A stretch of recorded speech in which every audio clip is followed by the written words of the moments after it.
Former House Speaker Nancy Pelosi is suggesting that 30% of Republicans are sexist, racist, and homophobic. It's a remark now being compared to Hillary Clinton's infamous basket of deplorables comment. Watch for yourself. There are people who will never be, shall we say, inclined to support Democrats because they just have a different orientation toward women, people of color, LGBTQ. You know, they just are not ever going to be there. So say that's about like 30% or something like that, and then of the Republicans. And then you have very, very rich people who do not really want to pay taxes or have any regulation of clean air, clean water, any of that. So you have to deal with that. All right, let's just go around the couch. There's so much meat on that bone. I was stunned when I heard this, because do you remember we covered the liberal spice shops yesterday where Kamala Harris, let me read a sentence from the liberal spice shop. People are exhausted about the division and the attempts to kind of divide us as Americans. That's what Kamala said. Well, Kamala, what say you to Nancy Pelosi saying 30% of Republicans have a disposition against people of color, people of different orientations?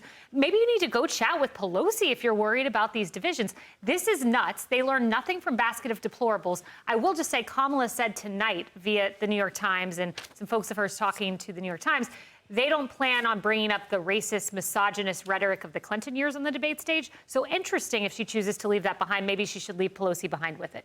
Yeah. Bill. Well, that was kind of rich right there. We have very, very rich people who don't want to pay taxes or have any regulation of clean air, clean water, or any of that. I don't know. Didn't they just kick out a Democratic senator? Didn't they just do that, the guy in New Jersey? Oh, yeah. I you mean Menendez? He wanted to be an independent, blah, blah, blah, blah. During that same conversation, apparently she predicted that Trump won't show up tonight. This conversation was yesterday, ladies. All right? Remember, Pelosi was leading the charge on the old switcheroo. Yeah. By this time tomorrow, you guys are going to be sitting on this couch. And you're going to be able to say for yourself whether or not that was the right move in 2024. Emily. Wow. It just strikes me as it's so ironic that this is someone who, again, our taxpayers have been paying her salary for so many decades. And this was the Speaker of the House. So wasn't this someone who we were supposed to depend on to unify, to have legislation be passed, that, yes, she represents her caucus, but wasn't it for the greater good?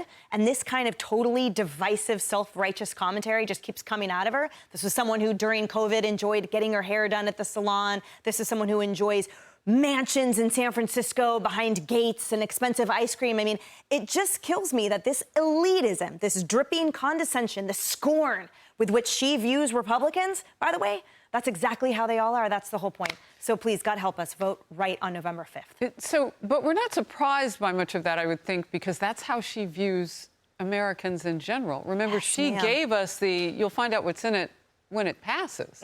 Like, she is holy, mighty, whatever on Capitol Hill. And I don't see, Kennedy, a lot of Democrats arguing with her about that, and she's not even Speaker anymore. No, but it's a very outdated playbook, you know, and it's one that the vice president is being forced to run in a contrary direction because it doesn't play anymore. Like, our elections are weird now. We don't have the same coalitions of people we did 4, 8, 12 years ago. It is very, very different. And with ranked choice voting on the horizon, all of these candidates from every party is going to have to find a way to reach across the aisle and appeal to people if they want their ideas to blossom and make purchase with voters that they have marginalized and completely offended in the past. So her way is definitely not a way forward. And it is a very unethical way, except for her trading, which is not insider trading. It is miraculous. If you follow Nancy Pelosi's stock trades and you trade like she does,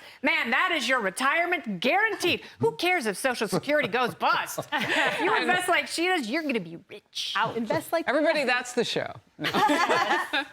Hey everyone, I'm Emily Campagno. Catch me and my co-hosts Harris Faulkner and Kayleigh McEnany on Outnumbered every weekday at 12 p.m. Eastern, or set your DVR. Also, don't forget to subscribe to the Fox News YouTube page for daily highlights.